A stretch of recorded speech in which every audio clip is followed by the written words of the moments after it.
Star Wars, Young, Jedi Knights, Crisis at Crystal Reef, Chapter 16. Anja had never felt so out of control.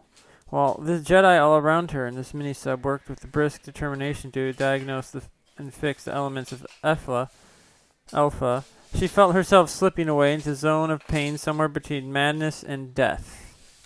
Her vision narrowed and filled with static at the edges. She found she could not concentrate on what her friends were doing.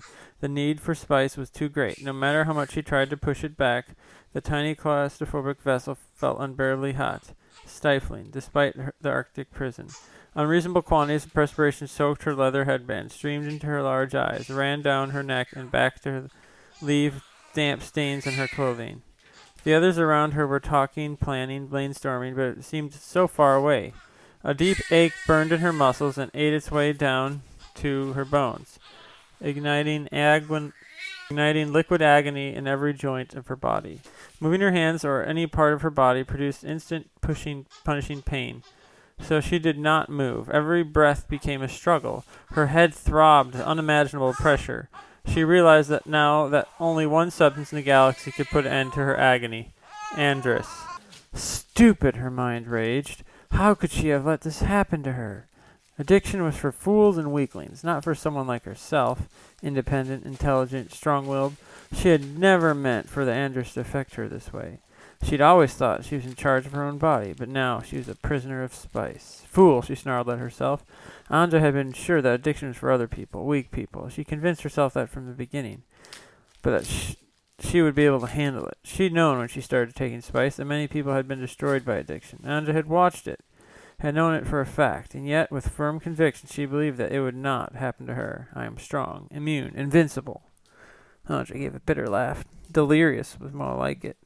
Somewhere in the back of Anja's mind, a memory stirred, a childhood memory of her mother, shaking her head, saying, so, like your father, taking the easy way, even when it's dangerous, and thinking for a moment that you could be hurt.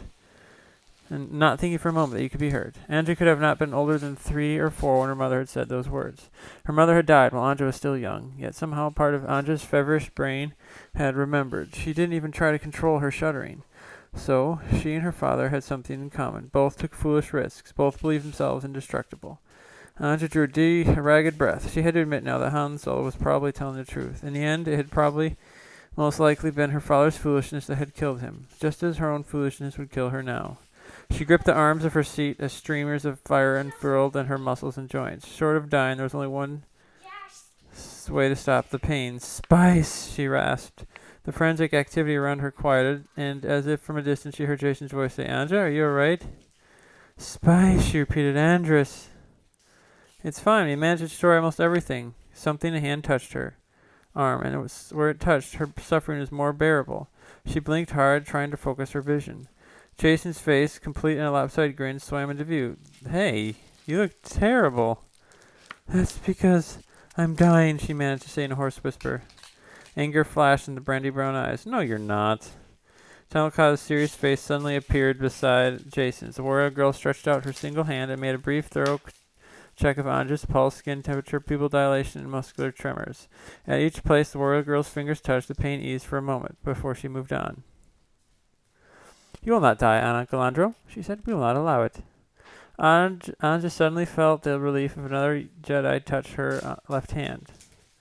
A pair of emerald green eyes stared into hers. It's bad, isn't it? Zeke asked. Spice withdrawal, right?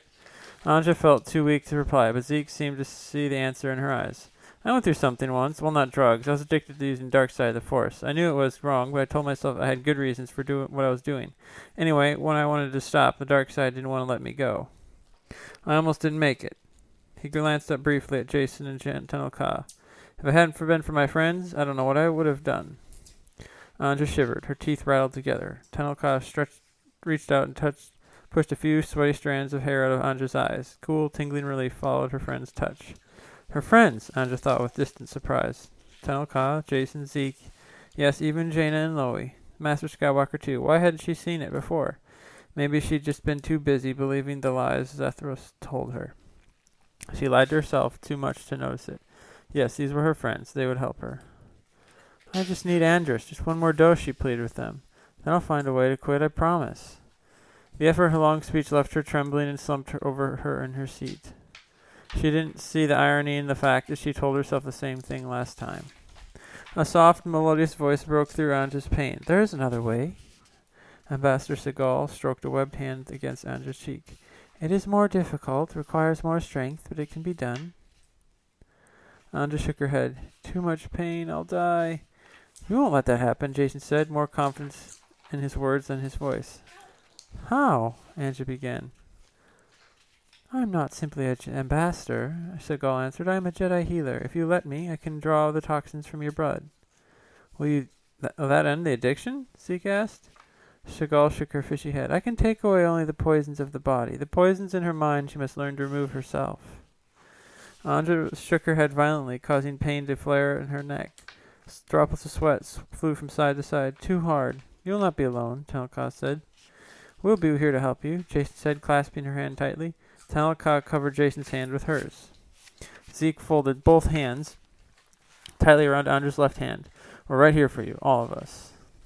Anja felt an impossible comfort and relief flowing from her friend's hands to hers. At first she thought at least must be her imagination, that her need had fooled her weakened mind. She withdrew her fingers from Zeke's. Instantly the pain in her left hand returned. She gave a wordless gasp and stretched her arm back toward him. When he took Anja's hand this time, she knew the relief was real. It began in her fingers and tingled in cool waves up her arm. Anja turned her tortured gaze back to Seagal. "Just one more dose, then I'll accept your help." Seagal said nothing. She simply folded her flipper's hand and stared at Anja with calm resolve. Tears of pain now streamed down Anja's face along with the perspiration. The pain was unbearable. She knew what she needed to do. Deep down, perhaps she'd always known. "You're right," Anja said, choked at last. "Putting it off won't help. I can't do this alone." She shuddered. "All right, what do I have to do?" Seagal nodded. She gently pushed Anja's seat back until it reclined. Then she placed one flippered hand on her forehead, one on her stomach. Anja felt Zeke, Tenelka, and Jason press close around her. Then, in all her life, she had never felt such caring or such pain. After the longest and most excruciating half hour in her entire life, Anja slipped into blissful unconsciousness. Anja came back awake, blinking her big eyes, with a strength and alertness she could not remember experiencing since before she had been taking Andrus. Andrus, you're surprised that the very thought of the spice still enticed her. She found she could withstand its allure. She pushed back up in her seat. Around her, the young Jedi were hard at work, trying to repair the damaged mini-sub. "How long?" Tenelka checked the chronometer. 3.2 hours. Anja rocked back and forth on her elbows in surprise. "Then, is it over? I'm cured?" Seagal turned to fix her with a fishy stare. "Not cured, my child. Cleansed. The toxins are gone, but your body is still capable of experiencing the cravings for spice." Anja accepted the news without flinching. Then she glanced around at Jason, Zeke, and Tenelka, meeting each pair of eyes in turn. Thank you for using your powers to heal me." Jason shook his head. "Hey, most of the powers came from inside you, from your wanting to stay alive and wanting to be healed." Anja smiled at them all, a genuine warm smile. "Maybe. I don't think I'd have found that strength inside me if I didn't have friends."